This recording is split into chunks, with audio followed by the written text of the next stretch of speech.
There's different types of calendar service out there, like Equity, Equity, or something like that. But there's other forms. You don't have to use this one specifically. I'm just putting tools and resources that I personally like to use myself. Okay, it gives it a great interface. It has a mobile app as well, so it's easy to share and get people to book classes, private consultations, attend workshops, that sort of things. Linktree, I'm gonna spend a little bit of time here for Maddie, okay? Linktree helps people, helps combine all these different links that we have in 101, which is the video presentations, the 5-minute video presentations, your personal website, 101's personal website. I mean, there's a link for everything nowadays, right? And don't you feel like if you're sending it separately, what does that cause? Overwhelm, right? Linktree is simply consolidating all those important links that you want people to be able to browse through, but simplifies it and puts it into a beautiful package, which is one link that can be put into your profile on your IG or Instagram account, right? You can use it in Facebook, creating your profile page. You can also use it in email and via text. So it makes it very easy to share your information as well as 101, right, with everyone.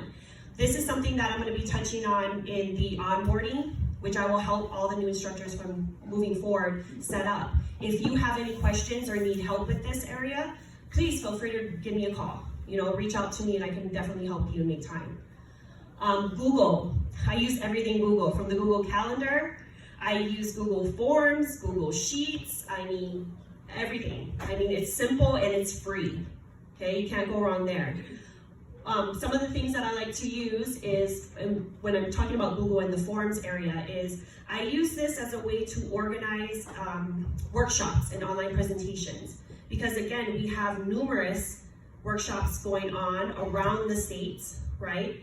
And I don't want to overwhelm my guests or potentials with a flyer for each and every single workshop that's going on. So again, I use Google Forms as a way to consolidate it.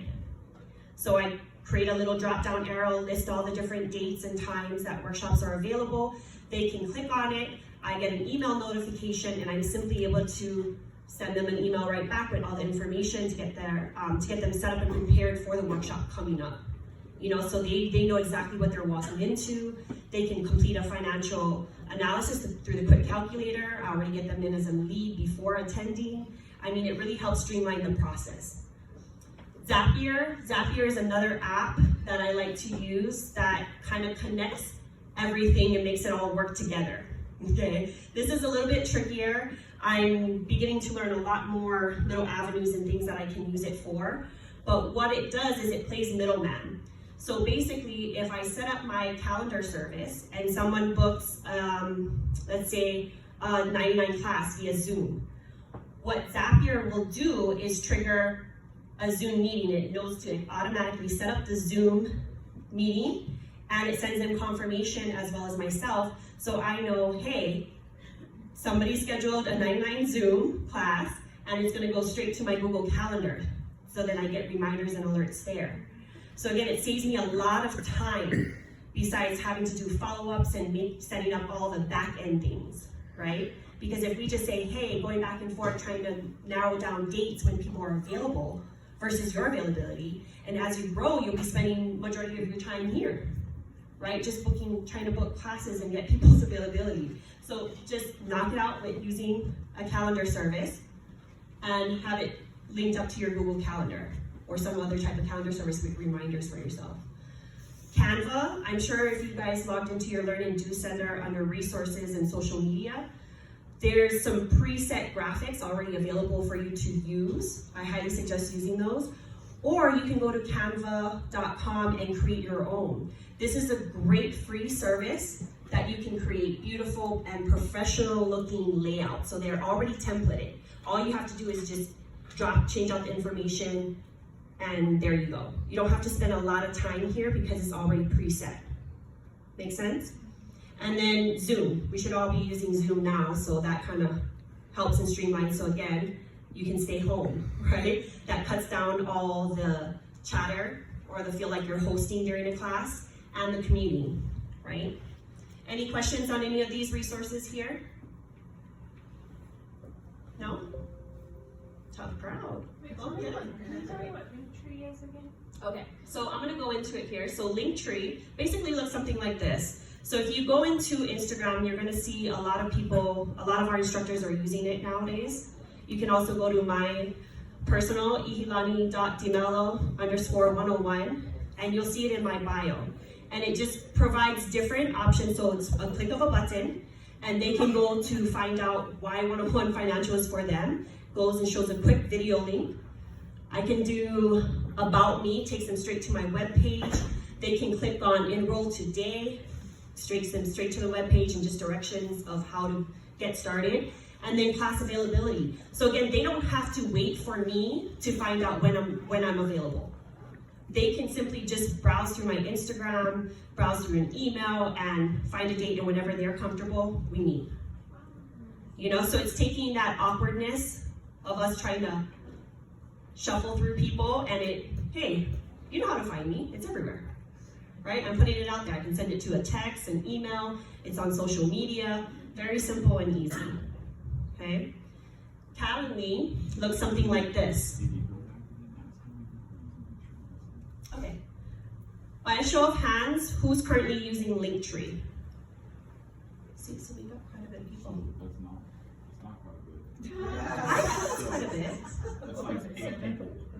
So Yeah, guys, half of it is my so Edie's doing the training for the new instructors that are coming on. So it would be helpful if you got yours all set up before your new hires got it, so you can actually help guide them. And again, please contact me. I'll try to do a little short video on it. Did you say that one of the nice things about Linktree is if you are big on Instagram, you can only have one link in your bio. Exactly. So this allows them to just do one click and get all of this.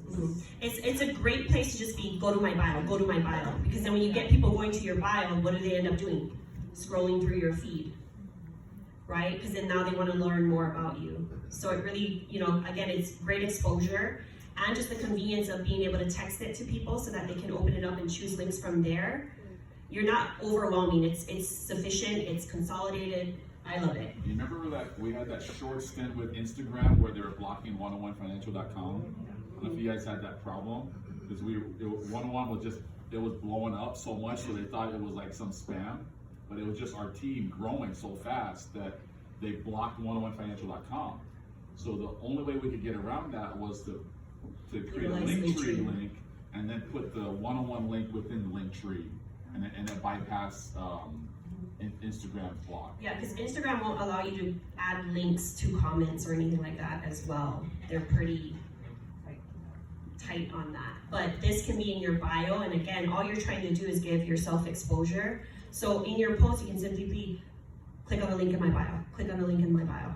And I guarantee you, once they see this, they're gonna go down the line. And they click through everything. This is your new business card, really, Digital World business card. It is, and it's free, free 99. Everybody loves that, right? And then Calendly, just to touch on that, this is kind of what it looks like. I have it set up for all the different classes, as well as consultations, instructor training, so I try to be supportive to my team. But as you grow, it gets a little bit more difficult because now you're trying to manage your schedule, your student schedules, your team schedules, and their students' schedules. So it can kind of get very conflicting, but as long as I just give them a link and be like, hey, you guys can book me through here. They know exactly what to do, put in for what student is. They give me a little rundown in the notes sections. Then when it comes time for class, I already know what angle and exactly what I'm talking about to help them with their class. Can you read what you have? Because they can't see it. Okay, I don't know if you can see it in the back, but I have instructor training, and that's pretty much just for my team. I have HELOC readiness, so if they're ready to take it to the next level. And I'm pretty detailed with my descriptions and my timeframes on it. So HELOC will be, this is an advanced class for 101 students only who are looking to take that personal system to the next level. Okay, so try to be, a short, brief description just so that they know exactly what they're getting into. I've got 101 refresher classes, 99 refresher classes, 101 financial class, 99 financial class, free private consultation, and a quick assessment phone call. But you can do whatever you want, honestly. It's just what services are you trying to offer and how do you want to help? And this is just what I've compiled through working with my students. Any questions here? This, by the way, is not free 99, unfortunately. I do pay $96 a year. But to me, that is worth every penny because, again, I was spending so much time back and forth with people regarding availability. So it's definitely worth it, okay? Check your schedule every day. Oh yeah. Well, what I like about it is you can customize it. It allows you to block out things. You can, I guess, manage how far out you want your calendar to run. I run mine for only a month, and I say if they need anything after that to please contact me directly. But it allows you to do rescheduling, cancels. I mean, you have a lot of flexibility and options within this scheduling service. And it's pretty. The best part, that's what I like. Sorry, could you read off what you had on your link tree? On my link tree? Yes. My link tree just has RSVP for free workshops, and I put it for whatever month it currently is for. 101 Financial is for everyone. That's Alan's 5-minute video. I have About Me, which leads them directly to my website. Free private consultation, my Calendly. Enroll today, right to my website because I want to get them thinking about it. And then my class availability for all my current students or people who just want to book from there. Thank you. But like I said, you can mix and match or do whatever you want here. And I am constantly changing it and upgrading it just because I feel like it every now and then, and I just want to try out different things and see which gets more traffic. Even in the free version, it tells you a little, like just briefings on the analytics, so you can see how many clicks each link is getting. So it's really good information and feedback, you know, and it tracks that for you so that you don't have to do extra work. Okay. Let's see, Google. These are the different apps that are available within Google, and they're completely free. So start utilizing them, right? Google Calendar is awesome. I love that. Google Forms, I do that for RSVP of workshops, and I do a student questionnaire. I know students won't tell me to my face how I'm doing, but I need to find out in order to be a better instructor, right? So I create anonymous questionnaires that go out, and they can either put their name or not. I don't even, you know, I totally leave it up to them. But then I get good feedback on what I need to work on because, again, we're dealing with people and all different types of people. So what might work for one particular student may come across as not so great for another, you know, and I need to learn that. So this really does help me. Google Drive is just another place that I love to organize everything. I'm an organized addict. I love to see everything in folders, neat. I want it easily accessible because I want to be able to streamline and find all my stuff. So I actually utilize this to organize my student things as well as my business. What type of stuff do you keep in Google Drive? Now that we've got the website and the account working really well, how do you utilize Google Drive? I was using Google Drive, and this is streamlining now because of all the changes and how we're evolving in 101. I really don't have to depend on this as much, you know, because now we are able to upload documents and whatnot into the student's profile through notes and the doc upload. So this kind of helped, you know, alleviate that stress of managing my students here. But I would use it for just PowerPoint presentations. I would do it to save all my forms, like if I wanted the paper version of things. Again, our job as instructors, I feel, is to adjust to the learning styles of our students. You know, all I want to do is transfer the information of what I have over to them, and however, or whatever is the best avenue for them to receive it and start to implement it, I bend and I kind of work around it, you know? So I kind of keep everything easily accessible to me here, okay? Anybody familiar with Google Forms? Anybody using Forms? One hand, nobody so much. Who's using Google Calendar? Okay, what about the Drive? Okay, so everybody's pretty familiar with that. You've used any of the other apps, Google Hangouts or anything like that? Yeah, or the slides. Like I said, they're pretty, resourceful there. I mean, it's completely free, so we might as well utilize it. Let's see, I love this. Technology will not replace great teachers, but technology in the hands of great teachers can be transformational. I love this because a lot of us are afraid of online. I know I was. I was a total planner and I would write everything down, right? I would keep files. And it was getting overwhelming as I was beginning to grow, and I realized I had to change and learn something new so that I could make that pivot.